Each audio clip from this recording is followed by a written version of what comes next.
So, has there ever been a move that you wanted so badly to execute during the fight that you haven't yet? Well, you know what happens is when someone else does it. Like when Shinya Aoki came out and started like slapping all kinds of moves on people, I'm like, this motherfucker's taking my moves. I was like, what the fuck? That was, He heel hooked Alvarez, right? Yeah, and that really painted a picture for me too. You know what I mean? Like I just you know what? I have nothing against Alvarez. Like I like Alvarez. I've never had nothing bad to say about him. He started kind of popping off about. I don't care. He can say whatever he wants. He's got to sell the fight. Yeah. Yeah, but I mean, just in general, like. He might think that that's a potential matchup down the line. I'm just disappointed in him for the fight. I'm like, I want to feel sorry for him. Something wasn't right. I want to feel sorry for him. I want to go like, man, I feel bad for you. But you know what? What do you think you're gonna get, dude? You have a whole. I don't want to talk about. I never want to talk. I really, I don't want to disrespect Eddie Alvarez. No, I know. We can skip that subject. What I'm saying though is that he's invested a lot of his time and efforts elsewhere. And not in fight, not in and time leading up to that fight. I think McGregor put a lot more time into it and understanding, and he was a lot more in tune with his understanding. Where Eddie Alvarez is kind of just thinks he's a winner and wants to believe that. Yeah, McGregor knows why he's a winner and know why he believes that. He takes it. He thinks about like for me, like I'm like I have to like base my faith in like stuff that works and shit I can see and stuff that I know, not just like, oh yeah, you know, I'm gonna win by trying to pump myself up and go out there. I think about, okay, well, if this guy does this, I'm gonna do that, and I can see it. I know. I watch. Like I'm like, I know what I'm looking at, and I think a lot of other people, there's just not enough time in the day for them to do what I do and have a whole life on the side, which is for sure what he's got. Right. And the majority of fighters have that, and they think they need that. And I understand. I needed that too. I've had long relationships, but I mean, like, I don't, I'm like, at the same time, I had, it's like 1 foot in the door and then 1 foot, like, 1 foot in the cage. It's the same in music. Yeah. Like these guys are like waist deep in that shit. And then the other half of them is going into fighting. I'm like, I will fucking beat you to the ground in front of your whole life. In front of your whole life that I don't get to have. Yeah. I don't have that. You have a different fire. Yeah, that's just how I look at it, and it's not a good thing. It's not a bad thing. It's just it's not the end of the world is how I got to look at it. It's like it's a curse. It's fucked. If I do it right, I can fucking make some money. Well, I think if you get the Nick Diaz brand into a situation where you're getting a constant paycheck passively overnight while you're sleeping, selling shirts, selling whatever products that you can market or you can get equity in companies in. This next big fight, I mean, believe me, I could sit here and be like, dude, I really want to see you fight Damon Maia, or I really want to see you fight this guy or that guy. But you need to do obviously the big money fights that are going to set you up for long term. Yeah, and these guys aren't really putting it all together to where, and as of right now, it's like that window, this generation. I mean, like, who's going to really, like I was saying about a lot of these guys, they haven't invested in the character. And if they were to now, it'd be fake. And the reason why they haven't been able to invest in what would have been their natural character in throughout their career is because they've limited themselves by having a lot of life on the side. And not wanting to piss people off, and they're afraid of the reaction. Well, that's just by chance because you grew up in Stockton and there is no life on the side there. It's not easy to settle when there's nothing to settle for. You know what I mean? So you don't, and that's that's kind of a sad thing. I mean, I think about it. I'm like, that's what it is. I'm like, I'm grateful for it. I mean, you want to say like, man, I would hate where I live or I would hate from. I actually still want to live there.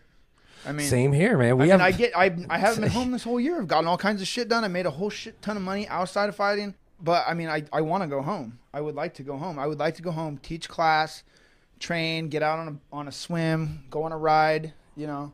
Well, we have an album. Our first album is called "Satisfaction Is the Death of Desire," and I got that from a Muhammad Ali interview where he's like, if I didn't have this desire to get out of the hood, to get out of a bad situation, I wouldn't have done it. Right. So I can't. I at the same time, like, I can't blame people for indulging in a nice wife and a nice life with kids and all these happy things in a white picket fence. That's what I want too. But unfortunately, I don't get to fucking go there until I whoop your ass. Right. You know what I mean? I don't get to do that. And I'm not going. I mean, like, there's been times where I'm like thinking like I'm going in the wrong direction like that. Like maybe you get your girlfriend knocked up or something, but you don't know, but you're like, oh shit. Like, I'm like, going like, what am I gonna do? Like, I quit. If I had a kid right now, if I right now had a kid coming, it wouldn't change things for me, and I would go like, oh, now I really have to take this serious and go for it. I'd be like, no, now it's over. I'm done. Yeah. I'm like, I'm not fighting, like, and having people depend on me. Like, I don't like that sort of support. Like, my parents, I don't even talk to them. I love my mom and dad, but I don't fucking see them. I don't talk to them. Right, you're not paying their mortgage or something. I don't fucking talk to them. I like to help out if I can. I don't talk to them because they know what I do. They want to know about it. They get in my business, and it doesn't enhance my sense of security. Yeah. And I don't think it enhances theirs either, so I stay the fuck out. That was a great thing you said on Opie, like when you said about just making your circle smaller. I had to do that in the music business. I didn't know how. I had to listen, like, let me tell you, let me just try to paint a picture for you. I was going to Las Vegas. I take one of my your entourage. My best must friend. have been legendary. No, because I need to be in Vegas for I forget whatever reason. I'm throwing a show. I'm throwing a show called War.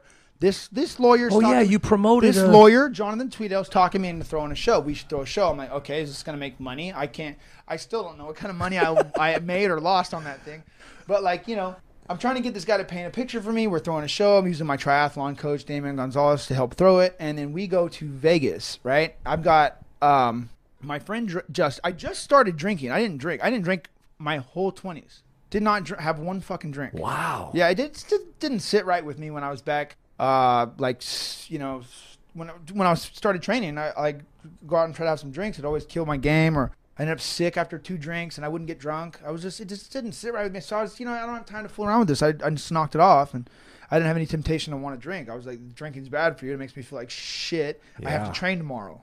Yeah. So and I have a fight coming up always. So I didn't drink till I met Rhonda.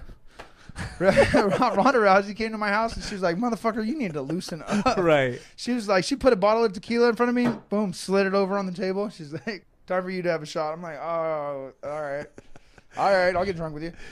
So, she's a bad influence. Oh yeah, no, she's great. I mean, who the fuck doesn't drink in their 20s? Like, come on. And well, yeah, that me, I didn't drink my though. whole Yeah. 20s. I was 30 by this time. No, That's I was 29. really disciplined. I was 29. Yeah, but there's no temptation when there's no understanding. You see what I mean? So I had to fight. There's basically, I don't want to get drunk and get punched tomorrow. I want to go not get drunk and get punched tomorrow. That'll probably be better. So it's just simple. You know, I didn't drink. People don't understand. I'm like, I'm like, look, when I say 3 to 5 fights a fucking year, I mean it. Yeah. I mean when you time a straight punch like how McGregor did on Alvarez, when Alvarez was, what the fuck was that? He threw a right hand, okay, like a jab. Yeah. He didn't throw the right hand. He didn't set up his right hand or nothing. He poked 2 right hands out there at that guy, stuck his head forward, and threw 2 right hand arm punches at McGregor. McGregor slid back a half an inch like motherfucker. Oh, and it just missed. Like, yeah. What's that shit? Bow! Fucking crazy. Yeah. I'm like, what? And like, I mean, like, he come choked on. in the fight with Cerrone, though, too. I mean, and I thought he trained like somewhere where there's Timothy Bradley or somebody. I'm like, you didn't learn? Yeah, but no, guaranteed him putting no work in with them. And if he did, Timothy's working with them. And is putting him in and putting him on a level like way down here. It's like, oh yeah, you're doing good, you're doing good. When I go to spar Andre Ward, you get hit hard. He ain't working with me. That's what you don't understand. People are like, oh, you spar Andre. I go fucking spar Andre. Like, you know, I have a huge respect for Andre. I would never fucking talk shit to the guy. I would never be like, oh, I would take you down, or oh, I'd beat you at MMA. right. I would never. I wouldn't. It's not even. I'm totally. He doesn't do that to me. Like, I don't do that to him. You know, I've had good days in there with him. I've had really bad days in there with him too. But at the same time, like, you know, there's a level of respect and understanding that goes on. But when I go in there to spar with somebody like that, you don't fuck around. Yeah. Is that the hardest you've ever been hit? No, it's not about that. That's not about that. I got hit hard when I was, like I said, when I was a kid, and I had fucking dummies trying to fucking fuck me up. 37-year-old dudes trying to fucking knock out a 15-year-old. That's fucked up. I've had to deal with that. I understand that. But, yeah, I understand getting hit hard and getting fucking, you know, knocked to shit and all that. It's a very clear understanding that I have. But as far as, like, you know, what it is when you go in to do some work with a high-level pro boxer. Yeah, like the kind of talks that were coming out of, like, the camp that McGregor was doing and the guys that he sparred and their reactions or All their right, the South African you're boxer. like, okay, South African guy that, you know what, I would have beat the fuck out of that guy. If I had to spar that dude, I'd have beat the fuck. I spar Andre Ward, motherfucker. I'll beat your fucking ass. Yeah. Like that guy, I don't know who that guy is. That guy's a boxer, a legit pro. I don't know who the fuck he is, but I spar somebody who I do know who the fuck they are. Yeah. And so does everybody else. And I don't fuck around. I don't go in there and he don't work with me. Right. He basically tried to work me over. Yeah. And I'm like over here like dealing with it. You know what I mean? And learning how to deal with it and am dealing with it. And I come back and then make adjustments, or you know what they do? They don't call me. Right. And then you know.